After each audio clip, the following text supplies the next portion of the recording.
Bendito Jesus, nós estamos diante do Senhor, ó Pai, dentro do Teu santuário, onde nós reunimos aqui, nesta data para tomar a ceia do Senhor, a comunhão, comer do pão e do vinho representando o Teu corpo e o Teu sangue, Senhor. E o Senhor tem nos dado graça, Senhor, tem tido misericórdia de nós e tem nos dado esse privilégio de poder reunir nessa data todo mês para o culto de comunhão, Senhor, de ceia. E aqui estamos agradecendo o Senhor, com temor no nosso coração, olhando para essa mesa e para este pão e este vinho que está posto nela, representando a morte e a ressurreição do Senhor Jesus Cristo, representando o grande sacrifício que o Senhor fez por nós, Pai. Mas o Senhor pagou o preço da nossa redenção e estamos aqui salvo. Podemos dizer salvo. O sangue nos limpou, nos purificou e nos deu essa ousadia, esse privilégio de vir à casa do Senhor aqui e dizer: somos salvos. Eu sou salvo em Cristo Jesus. Eu sou um santo porque o sangue me santificou. Eu não tenho vergonha de dizer isso. Eu sou um salvo, eu sou um santo porque o sangue do Senhor Jesus me santificou. Abençoe a todos, Senhor Jesus, nessa noite, abençoando todos que vai tomar a fila da ceia. E agora nós invocamos o sangue do Senhor Jesus Cristo sobre nossas vidas, enquanto nós estamos diante do Senhor, ó Deus, para tomar a comunhão. Eu peço essas bênçãos no nome do Senhor Jesus Cristo. Abençoe os que estão nos acompanhando através da internet também, Senhor. Abençoe a todos, ó Deus. Eu apresento a todos no nome de Jesus Cristo. Amém. E graças a Deus.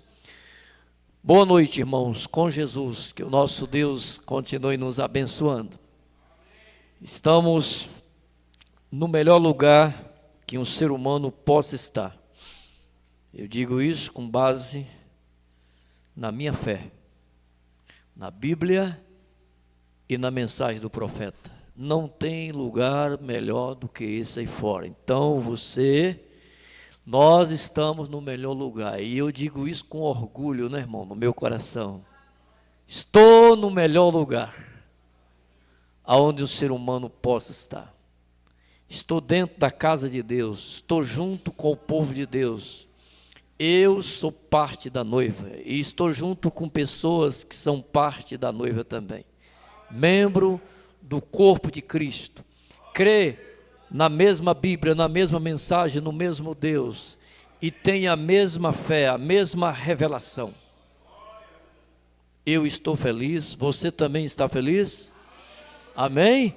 Aqui não tem ninguém que não está feliz. Todos nós estamos felizes.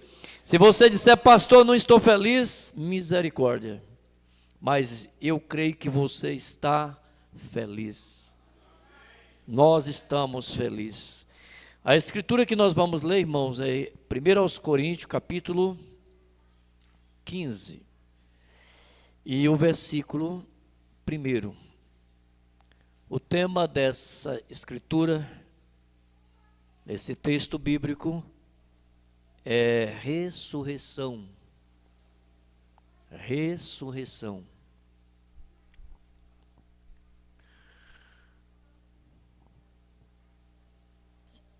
Primeiro aos Coríntios, capítulo 15, o versículo 1, que diz assim: também vos notifico, irmãos, o evangelho que já vos tenho anunciado, o qual também recebeste e no qual também permaneceis, pelo qual também sois salvo, se o retiverdes, tal como vou-lo tenho anunciado. Se não é que creste em vão, porque primeiramente vos entreguei o que também recebi, que Cristo morreu por nossos pecados, segundo as Escrituras, e que foi sepultado, e que ressuscitou ao terceiro dia, segundo as Escrituras.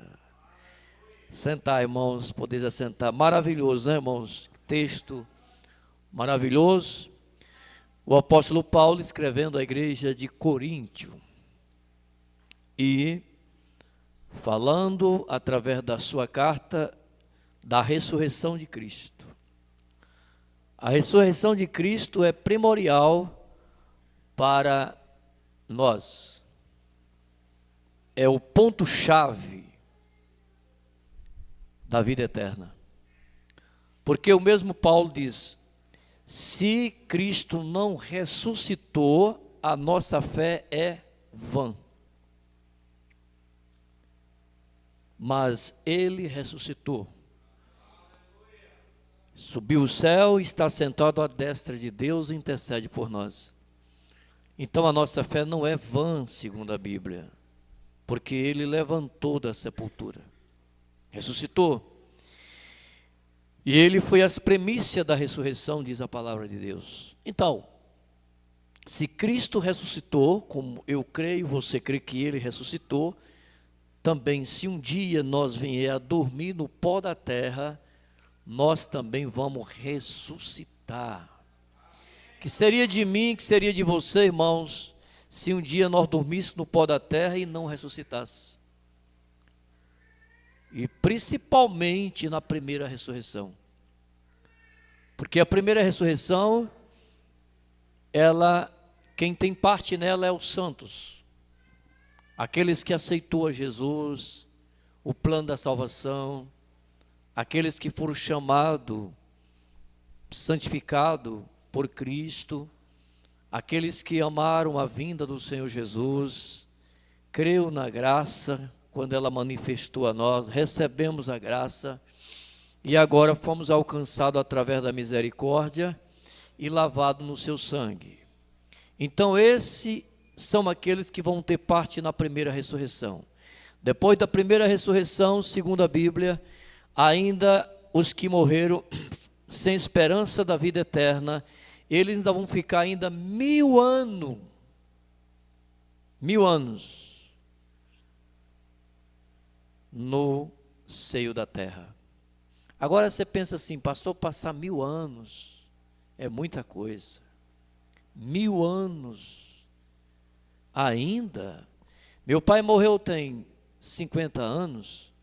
Para mim é uma eternidade. Agora a Bíblia fala que aqueles que morreram sem Cristo vai ficar 1000 anos ainda adormecido, em estado de pesadelo, porque está fora de Cristo, morreu fora do plano da redenção. 1000 anos, pastor. Um dia fora de Cristo é uma eternidade de sofrimento, separado da vida de Deus, porque uma vez, irmãos, que as pessoas morrem separadas da vida de Deus, não resta nada mais do que cadeias. Diz a Bíblia que eles estão presos em cadeias. Cadeias. A pessoa é um estado de pesadelo, que a pessoa não chegou a ter Deus e nem pode voltar mais para a terra. O estado de pesadelo. Não pode seguir viagem nem voltar. Então, se torna um estado de pesadelo, ainda por 1000 anos. Isso é muito sério. Enquanto a noiva de Cristo, os que têm parte na primeira ressurreição, na vinda de Jesus, na segunda vinda de Jesus, eles vão levantar e vão subir junto com a noiva para a festa do casamento que vai ser nas bodas do Cordeiro. Eu falo sempre isso aqui, isso é bom para ficar fixado na nossa mente, irmão.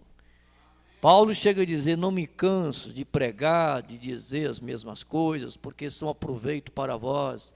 Isso é para animar os nossos corações, isso é para nos aumentar a nossa esperança, é para nos trazer alegria, gozo. Você que tem servido a Deus, tem sido chamado por Deus, você tem parte na primeira ressurreição. Glória a Jesus Cristo. Então é isso que Paulo está dizendo. Também vos notifico, irmãos, o evangelho que eu já vos tenho anunciado, o qual também recebeste, no qual também permaneceste.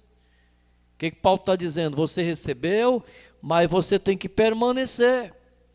Não é apenas receber e colocar na partilheira, como diz o profeta lá, e se entregar ao pecado, se entregar à dissolução, aos prazeres mundanos. Não, eu recebi, mas viver nos prazeres mundanos, deixar de lado, como o mundo religioso fala: eu aceitei Jesus como meu Salvador, mas vive como o mundo, parece mais como o mundo do que como um cristão. Isso não é viver a palavra de Deus. Isso não significa ter vida eterna, porque Paulo diz: também vos notifico, irmão, o evangelho que já vos tenho anunciado, o qual também recebeste e no qual também permaneceis. O importante é permanecer, irmãos. Como nós vamos chegar lá? É nós permanecer no evangelho que Paulo está dizendo, na presença de Deus, debaixo da graça de Deus, lutando, né, irmãos, contra o pecado, contra os desejos da nossa carne, vencendo cada impedimento, vencendo o nosso inimigo, vencendo a nós mesmos. É assim que nós chegamos ao céu. Permaneceis. Verso 2: pelo qual também sois salvo, se o retiverdes, tal como vos tenho anunciado. Está vendo? Se nós o receber e viver segundo o que Paulo anunciou e ensinou. Se nós o viver o contrário, nós não temos galardão, segundo Paulo expressa no versículo 2 do capítulo 15, 1 Coríntios. Repetindo aqui no verso 2: pelo qual também foste salvo, se o retiverdes, tal como vos tenho anunciado. Se não é que creste em vão, mas com todo o coração, com toda a nossa fé. Aí nós vamos ter galardão, nós vamos ter ressurreição, nós vamos ter vida eterna, temos vida eterna. Verso 3: porque primeiramente vos entreguei, o que também recebi, que Cristo morreu por nossos pecados, segundo as Escrituras. Vê como Paulo cita a Escritura? Segundo as Escrituras. E que foi sepultado, e que ressuscitou ao terceiro dia, segundo as Escrituras. Ele vê como é que Paulo, ele confirma através da Bíblia, através das Escrituras. Pois é desse jeito mesmo, irmãos, que nós entramos na eternidade, é se nós viver segundo as Escrituras. A mensagem do profeta, a perfeição. O profeta fala sobre Adão e Eva. Adão e Eva, parágrafo 14. Agora, quando Adão e Eva tinham pecado, não havia maneira nenhuma, nem outro remédio para que pudesse algum dia estar na presença de Deus. Novamente, a menos que aquele pecado fosse acertado. Uma vez que pecamos contra Deus e nós não confessamos o nosso erro, o nosso pecado, e não colocamos debaixo do sangue de Cristo, ele permanece nas nossas vidas. E o que acontece, irmãos? Ele segue o homem até o seu destino eterno. E lá na frente, esses pecados te condenarão se não foi acertado com Deus, se não arrependeu, se não colocou debaixo do sangue de Jesus Cristo. Ele nos condenarão. Não tem que Jesus chegar e olhar para nós e muitas vezes dizer: você fez isso, você fez aquilo, aquilo outro. O pecado do homem e da mulher não arrependido, não acertado, não confessado, ele vai seguir nessa vida até o seu destino eterno depois da morte. E lá na frente ele vai condenar. E não tem como nós desviar disso, a menos que se arrependeu, a menos que se confessou, acertou e nunca mais praticou aquilo. Mas se não houver arrependimento, acerto com Deus, e você um dia chegar a morrer, nós chegar a morrer, esses pecados nos encontrarão lá e nos condenarão. Vou fazer uma aplicação aqui, irmãos. É como um traficante, por exemplo. Ele esconde a droga bem escondido em algum lugar do seu corpo, e ele pensa, vai para fazer uma viagem, vai para o aeroporto, tomar o avião para viajar, para passar aquela droga, e ele pensa que está tudo certo, que vai dar tudo certinho para ele. Que a viagem vai ser boa, não vai ter nenhuma complicação. Mas depois ele vai passar por uma revisão através dos guardas ali no aeroporto, e eles têm um certo aparelho que conta aquilo. E ali ele é condenado porque se encontrou levando droga, é um traficante. Aquilo condena, ele vai para a prisão, ele tem uma pena a pagar, porque ele estava levando aquilo em seu bolso, em algum lugar bem guardado, pensando que ia passar despercebido aos olhos daquele policial, daquele soldado, daquele policial, melhor dizendo, ali no aeroporto. Não tem como passar. Eles têm um aparelho para detectar aquela droga. Assim é o pecado, é pior do que a droga diante dos olhos de Deus. Uma vez não acertado, não confessado, aquilo não passa diante dos olhos de Deus. Não passa diante dos olhos de Deus. E às vezes nós pensamos assim: mas não, eu vou deixar de acertar isso o mês que vem, o ano que vem, daqui 2 anos, daqui 3 anos, eu vou acertar isso, eu vou colocar isso diante de Deus, eu vou pedir perdão, eu vou... Não, tem que ser agora. É o momento exato. Porque você não sabe o que acontece com você, comigo, conosco, daqui a 1 hora, daqui a 2 minutos, nós não sabemos. E se nós partirmos com esse pecado, com essa coisa, então isso nos condenará no fim do caminho. Ó, irmão, isso é sério. Isso é muito sério. Essa voz, essa mensagem, a minha voz, talvez daqui 1 hora, alguns minutos, ela pode silenciar nos nossos ouvidos. E nós pensamos: acabou esta mensagem. Acabou. Terminou a mensagem. Eu deixei já de ouvir essa mensagem.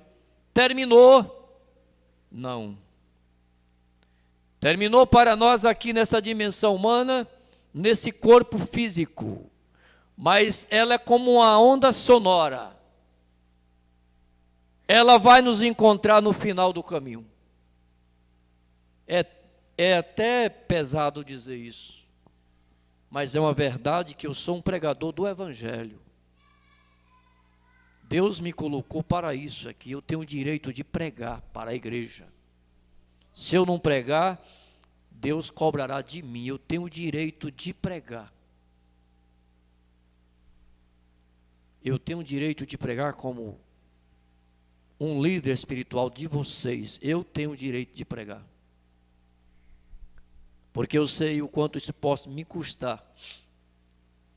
De eu estar diante de uma congregação e não ensinar, o que deve ensinar a palavra de Deus, querer agradar vocês, para mim ser bonzinho, para mim não ferir o sentimento de ninguém, e deixar todo mundo de boa e tal, mas lá na frente eu serei mais cobrado do que todos vocês. Pois a Bíblia diz que nós, os ministros do Evangelho, que são dispenseiros da casa de Deus, dispenseiro por quê? Ele está com a chave da dispensa. É ele que tem a ordem, a autoridade dada por Deus para distribuir o alimento, o feijão, o arroz, a carne, o legume, enfim. Ele está com a chave da dispensa. Por isso que Paulo disse que nós somos dispenseiros do alimento de Deus. E eu vos negar o alimento de Deus com medo de pregar para a igreja? Então, eu sei que tipo de punição nós teremos no final do caminho. Olhando que uma alma vale mais do que o mundo inteiro perdido. Uma só alma. Ocupar esse lugar é algo tremendo. Não é para quem quer, para quem corre, mas para quem Deus chama. Vocês têm notado que muitas vezes, quando eu tomo essa plataforma, eu me sinto algo muito forte, uma opressão do inimigo, que parece que todo o inferno está contra mim. E sei que muitos colegas têm essa experiência. E você tem que pregar contra o pecado, você tem que pregar a mensagem, a palavra de Deus, você tem que cuidar do povo, você tem que romper essas barreiras. E nós não temos nenhuma condições física, se nós não receber de Deus, parece que tudo está amargando, punando. E você tem que encarar aqui, um dia, se Deus te chamar para ser um pastor, você vai saber o que eu estou falando. Você vai saber do que eu estou falando. Talvez esse tempo eu não vou estar mais na terra. Tem rapazinho aqui, que amanhã ou depois, Deus pode levantar seu ministro, ele vai lembrar do que eu estou falando aqui. Então, não é para quem quer, para quem corre atrás, mas para quem Deus chama e o capacita. Muitas vezes, irmãos, o ministro passa uma pressão tão grande na mente. Satanás, ele começa a perturbar a nossa mente, colocar pressão de todos os lados, vozes laterais de todos os lados.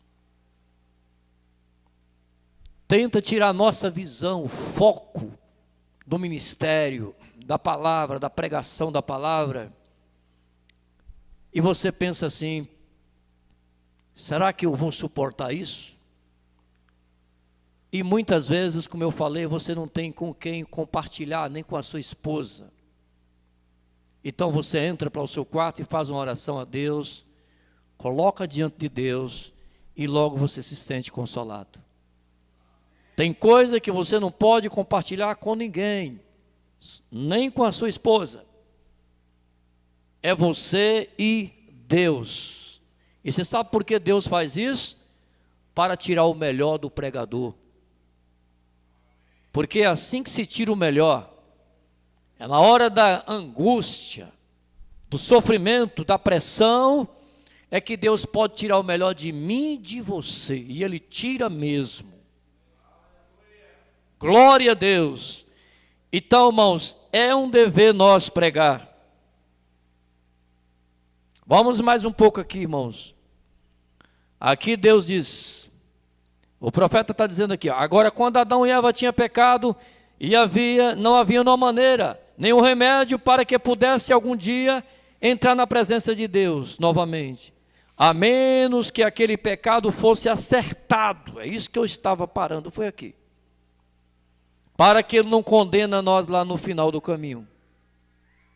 Nenhum homem pode cometer pecado de qualquer tipo, não importa qual pequeno ou qual grande, aquele pecado individual tem de ser acertado antes que aquele que o cometeu possa ficar na presença do Santo de Deus. Misericórdia, isso aqui, ó.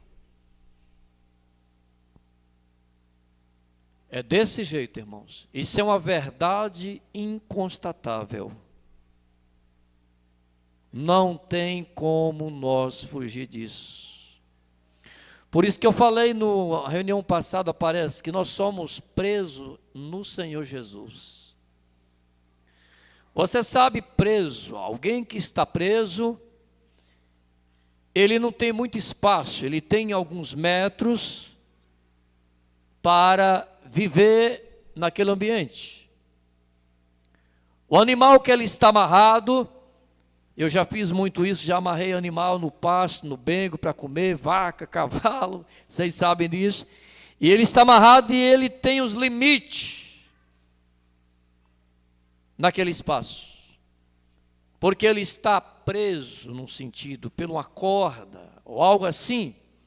Então ele tem limite. Por isso que Paulo diz, eu preso no Senhor. Por isso que ele diz, muitas coisas me são possíveis, mas nem todas me convêm. Eu poderia comer ali, comer ali, comer acolá, comer ali, mas eu não posso. A minha alma tem um compromisso com Deus. Eu sou um cristão, eu sou um filho de Deus. O Espírito Santo habita em mim, então eu tenho limites. Eu não posso fazer o que eu quero, porque eu sou um preso em Cristo, um preso no Senhor Jesus Cristo. Eu tenho limite no meu território. É assim que é um verdadeiro cristão, irmão. É assim que ele se sente, é desse jeito que devemos sentir, ter limite. Ética cristã é desse jeito. Ética cristã, limite, domínio próprio, dominar os nossos desejos, os nossos pensamentos, os nossos querer, muitas vezes a nossa vontade, dominar, ter domínio próprio.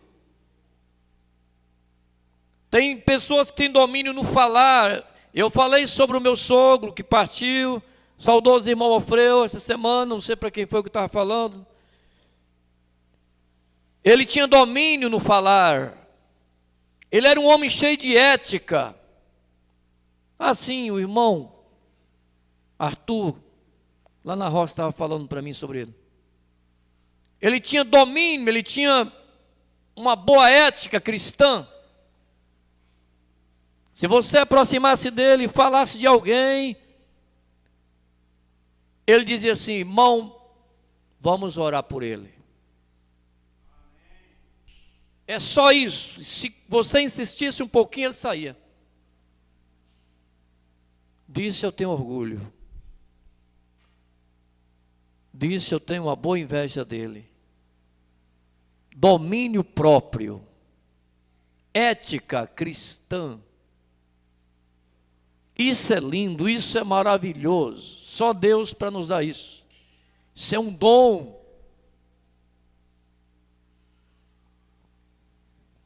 Vamos aqui para nós encerrar, irmão.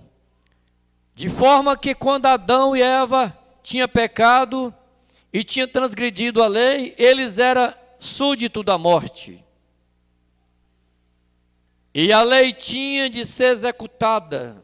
Então não tinha chance para nós, para a raça humana, se não fosse Cristo, que tomasse o nosso lugar no Calvário. Tinha que ser executada, que a lei requeria isso. Por consequência, isso colocou toda a raça humana sobre a pena de morte. Agora, se pudermos simplesmente nos acalmar por um momento, agora, em nossos pensamentos, olhar para este grande quadro e lembrar cada pessoa aqui está incluso nisso. está inclusa nisto. Cada homem e mulher, criança, está incluído na pena da morte, quando Adão pecou, pela transgressão do cabeça da raça humana, Adão, pela sua transgressão, cada um de nós caímos vítima do pecado, e o pecado tem que ser acertado. Não tem, irmão, como nós entrar no céu se nós não acertar os nossos erros. E vou dizer a vocês que muitas vezes nós pensamos que o maior pecado é um adultério, é uma prostituição, é um crime, é isso, é porque matou alguém, porque aquilo outro, misericórdia, isso é um absurdo, e como de fato é mesmo, mas aquele que pecou no mínimo, ele também é culpado no máximo. Isso é para nós ter misericórdia um dos outros. É para nós ter um coração humilde, quebrantado, ter misericórdia dos outros irmãos. Porque pecado no mínimo é pecado no máximo. E às vezes o pecado no máximo, o que acontece, hein? O homem e a mulher caem num profundo arrependimento e acerta com Deus. E coloca debaixo do sangue de Cristo. Ele pensa, eu não posso morrer nesse pecado. Eu transgredi a lei. Eu fiz um grande pecado. Eu pequei. Eu não posso continuar assim. E ele entra em desespero, ela entra em desespero com Deus e batalha e clama pela misericórdia de Deus. E o que acontece? Ela sai, ele sai daquela situação. E aquele pecado é colocado debaixo do sangue, e aquela pessoa entra na eternidade. O pecadinho que você acha que não tem problema, esse é o pior de todos. Porque nunca você vai acertar ele. Porque você pensa, isso é um pecadinho, isso é coisinha, e tal, isso não tem problema, e tal. E você morre nesse pecado. E muitas vezes você não pode entrar lá. Quando eu falo você, eu estou me incluindo todos que estão me assistindo. Porque nunca acerta. Isso não tem problema, isso não é pecado, isso não tem problema, isso é o mínimo, isso não tem problema. E a pessoa parte com esse pecado e isto condenará no final do caminho. Outros pecam de uma forma que você fala, misericórdia, que grande pecado de morte. E a pessoa cai no pranto, cai no arrependimento, coloca debaixo do sangue de Jesus, sofre, purga por causa daquele pecado e entra no céu. E muitas vezes muitos que estão brincando aí com pecadinho, com coisinhas que não tem problema, não tem importância, não vai entrar. Porque não arrepende, acha que não é pecado, não arrepende, e aquilo acumula e condenará no final do caminho. Com isso não estou dando liberdade para pecar tais tipos de pecado, vocês sabem disso, abusar da graça. Estou dizendo que para Deus não há pecadinho e nem pecadão. Pecado no mínimo é pecado no máximo. Isso é terrível. Você sabe o que mais Deus odeia? Você já leu essa escritura? É a fofoca. É a contenda de irmão entre a igreja.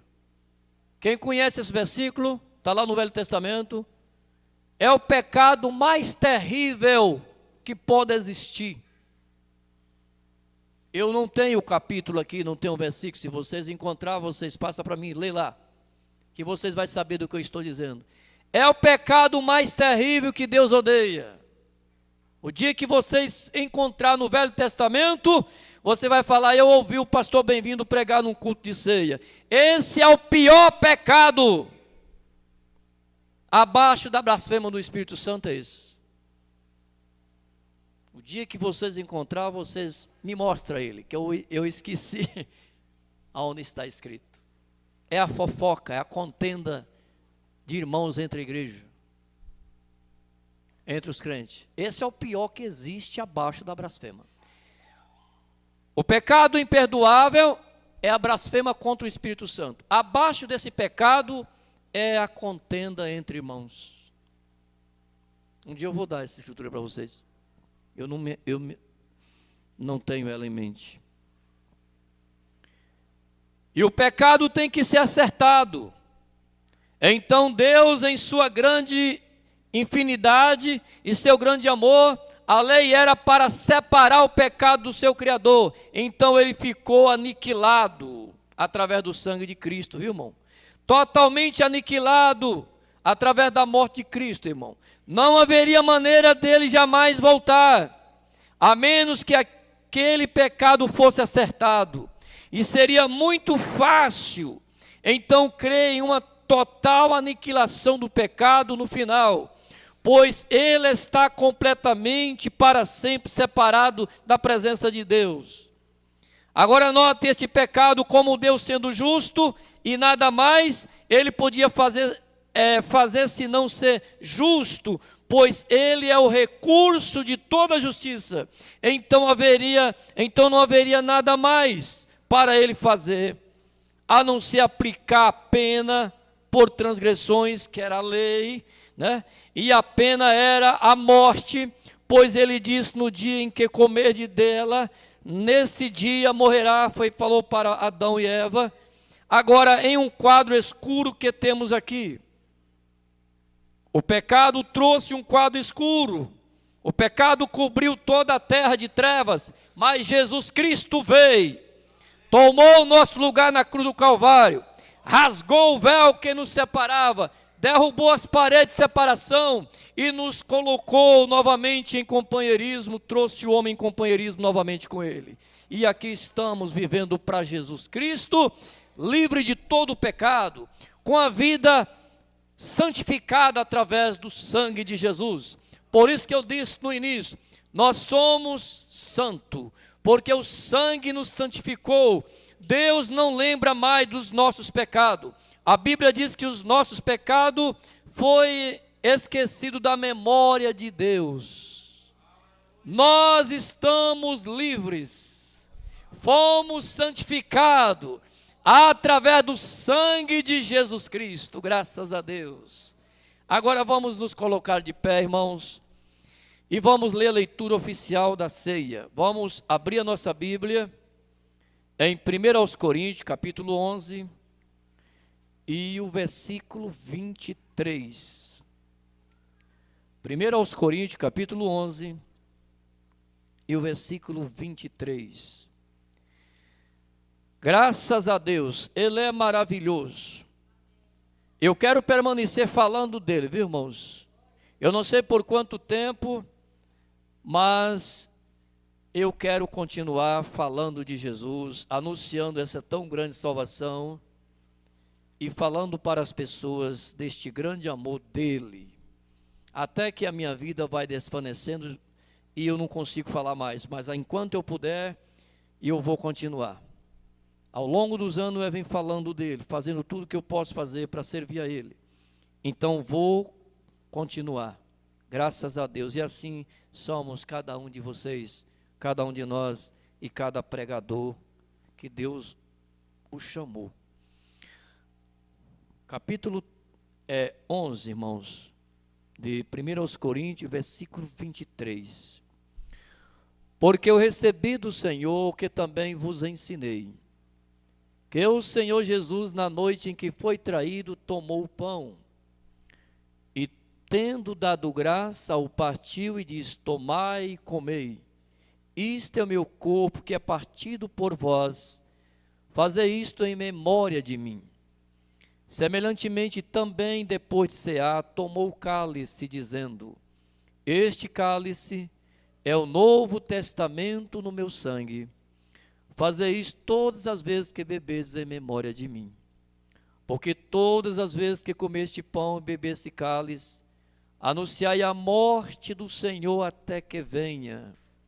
Portanto, qualquer que comer este pão ou beber o cálice do Senhor indignamente, será culpado do corpo e do sangue do Senhor.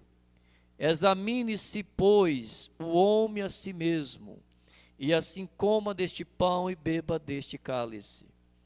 porque o que come e bebe indignamente, come e bebe para a sua própria condenação, não discernindo o corpo do Senhor. Por causa disso há entre vós muitos fracos e doentes, e muitos que dormem, aqueles que já morreram em Cristo. Morreu em fraqueza também, né, irmão? Porque se nós nos julgássemos a nós mesmos, não seríamos julgados, mas quando somos julgados, somos repreendidos pelo Senhor, para não sermos condenados com o mundo. Vamos ainda ler em São João capítulo 13, e o versículo, eu vou pegar o versículo 4, irmão, ler o versículo 4, que fica mais resumido. Fica mais resumido. Vocês notam aqui que foi num dia de ceia que Jesus lavou os pés dos discípulos, foi na ceia. No versículo 4. Todos estão me acompanhando? Levantou-se da ceia, depois que comeu o pão e tomou o vinho. Levantou-se da ceia, tirou as vestes, falando de Jesus, né, irmão? E tomando uma toalha, cingiu-se. Depois deitou água numa bacia e começou a lavar os pés aos discípulos e a enxugá-lo com a toalha em que estava cingido. Aproximou-se, pois, de Simão Pedro, que lhe disse: Senhor, tu lava-me os pés a mim? Respondeu Jesus e disse-lhe: o que eu faço não sabes tu agora, mas tu saberás depois. Disse-lhe Pedro: nunca me lavarás os pés. Respondeu-lhe Jesus: se eu te não lavar, não tens parte comigo. Está vendo? Então isso é algo sério. Disse-lhe Simão Pedro: Senhor, não só os meus pés, mas também as mãos e a cabeça. Disse-lhe Jesus: aquele que está lavado não necessita de lavar senão os pés, pois no mais todo está limpo. Ora, vós estáis limpos, mas não todos, porque bem sabia ele que o havia de trair, por isso disse: nem todos estáis limpos. Então, depois que lavou os pés e tomou as suas vestes, se assentou outra vez à mesa e disse-lhe: entendei o que eu vos tenho feito? Vós me chamais mestre e senhor, e dizei bem, porque eu sou. Ora, se eu, senhor e mestre, vos lavei os pés, vós deveis também lavar os pés uns aos outros. Veja o versículo 15, irmãos. Porque eu vos dei o exemplo, para que como eu vos fiz, façais vós também. Então devemos fazer na ceia. As irmãs lavar os pés das irmãs, e os irmãos lavar os pés dos irmãos. Na verdade vos digo, que não é o servo maior do que o seu senhor, nem o enviado maior do que aquele que o enviou. Se sabeis estas coisas, bem-aventurados sois se as fizerdes. Então por isso você deve fazer, nós devemos fazer. Depois que você come do pão e bebe do vinho, você deve lavar os pés da sua irmã, e irmãos devem lavar os pés do seu irmão, porque assim ensinou Jesus Cristo. Podeis assentar, irmãos. E você pode curvar sua cabeça, irmãos, e ter um momento de oração, falar com Jesus Cristo. Momento de reflexão, né, irmão? Isso é muito bom. Antes de nós tomar a ceia, eu invoco o sangue de Jesus Cristo nas nossas vidas. Eu mergulho mais uma vez nesse sangue, antes que eu possa vir e comer do pão e tomar do vinho. Invoco o sangue dele, o sangue que me limpou, o sangue que nos limpou, que nos purificou. A presença do sangue de Jesus Cristo está aqui, irmão.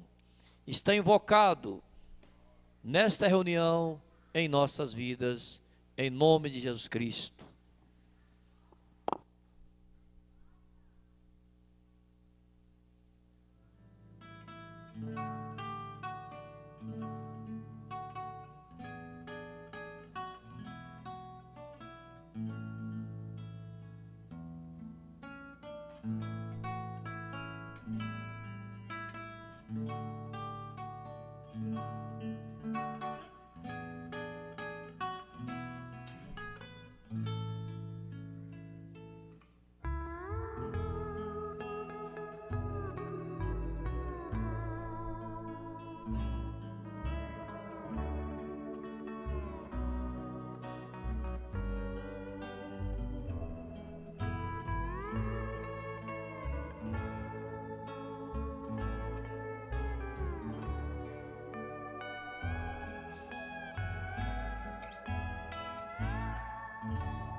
Vamos nos colocar de pé, irmãos. Aqui está este pão e está este vinho, representando aqui o sangue, o corpo e o sangue do Senhor Jesus Cristo. Vamos levantar nossas mãos e pedir a santificação e a consagração do pão e do vinho. Faz uma oração, irmão, do profundo do teu coração. Fala o profundo lá naquele cantinho do teu coração onde mora Deus, da sua alma. Irmãos, é algo maravilhoso isso aqui, momento que nem todos foi chamado para estar aqui num momento como esse, para participar aqui deste culto de ceia e do pão e do vinho. E você foi. Deus escolheu você desde antes da fundação do mundo, por isso que você está aqui. Existe milhares de pessoas, né, no mundo e você foi escolhido. Então, é um privilégio para você. E cada um individual faz uma oração sincera a Deus, agradecendo a Deus. Senhor, nosso Pai, nosso Deus eterno, nós estamos agradecidos por esse momento solene, sagrado, divino, Senhor e Santo. Quando estamos cumprindo aqui uma ordem deixada pelo Senhor, na Bíblia, na palavra do Senhor, que o Senhor deixou para nós há mais de 2000 anos atrás. E aqui estamos cumprindo esta ordem. Nós somos o povo que o Senhor nos escolheu para vir nesse final de era, nesse final de tempos. Nossos irmãos já foram embora, os patriarcas, os profetas, os apóstolos, os santos primitivos foram embora. Mas a palavra ficou conosco, o Espírito Santo ficou conosco. Aqui estamos para cumprir essa escritura que foi dita, escrita para nós, essa ordem há 2000 anos atrás. Este pão representando o teu corpo, eu apresento a ti, Senhor Jesus, e peço que o Senhor Jesus santifique este pão, Senhor Jesus, consagra este pão, o qual nós vamos comer e vai descer no nosso estômago, representando o corpo do Senhor Jesus Cristo. Este vinho representando o teu sangue, o qual nós vamos beber. Eu peço que o Senhor Jesus santifique este vinho, Senhor Jesus, consagra este vinho, o qual nós vamos beber dele, Senhor, agora. E ao beber deste vinho, nós devemos lembrar que ele está aqui representando o teu sangue.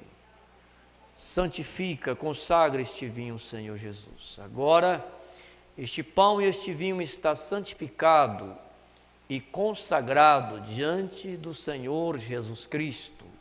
Amém, Jesus, e graças a Deus. Podeis assentar, irmãos.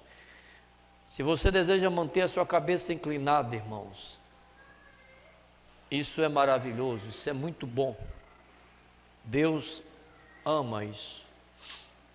Glória a Deus. Isaías 53 diz que ele foi moído pelas nossas transgressões.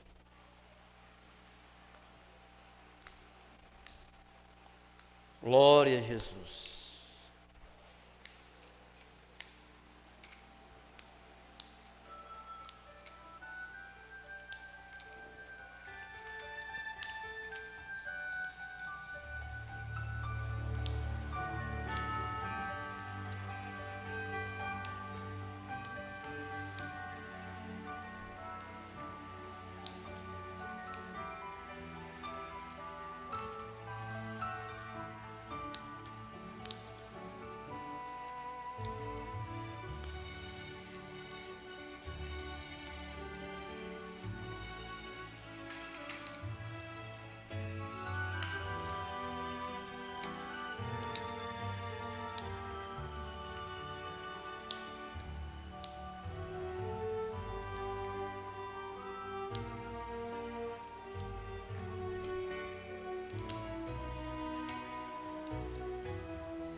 Graças a Deus.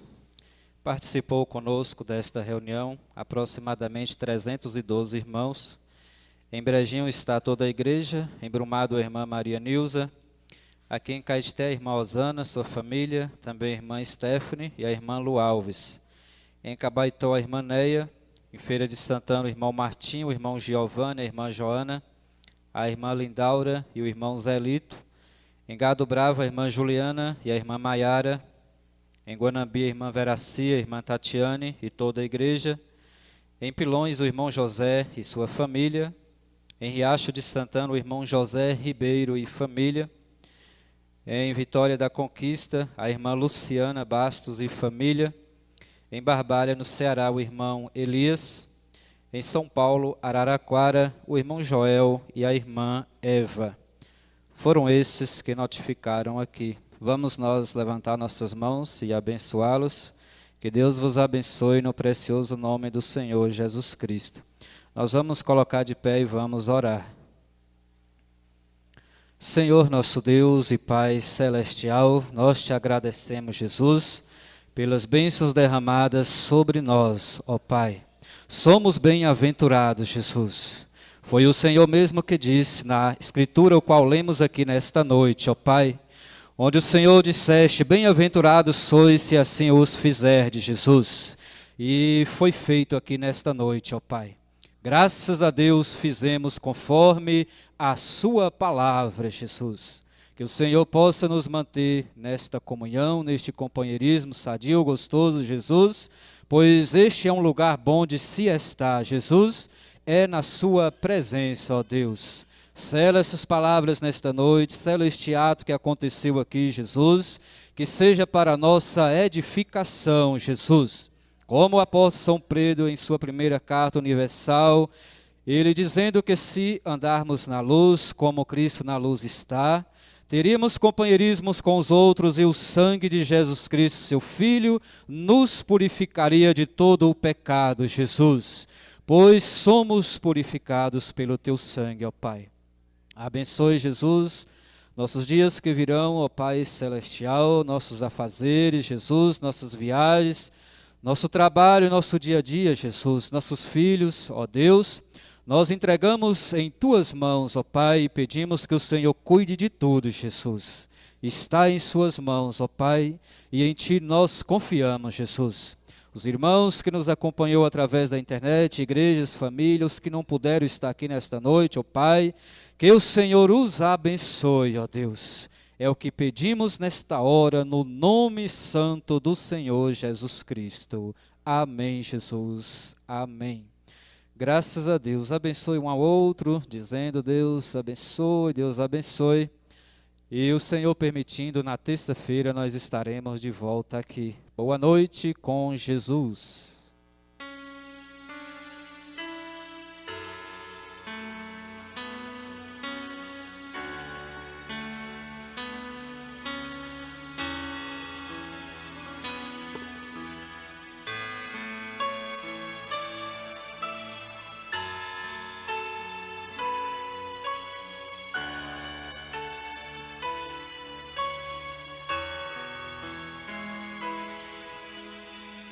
Quero ver o sol já cansado a brilhar em um triste entardecer.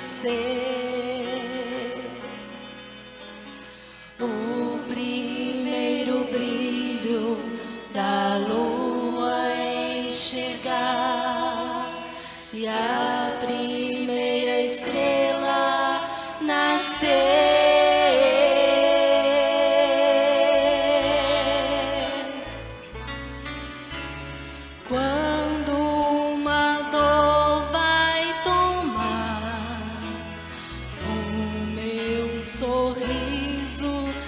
Está se apagando. Sei que amanhã, quando eu acordar, Jesus Cristo minha dor vai tirar, vai tirar.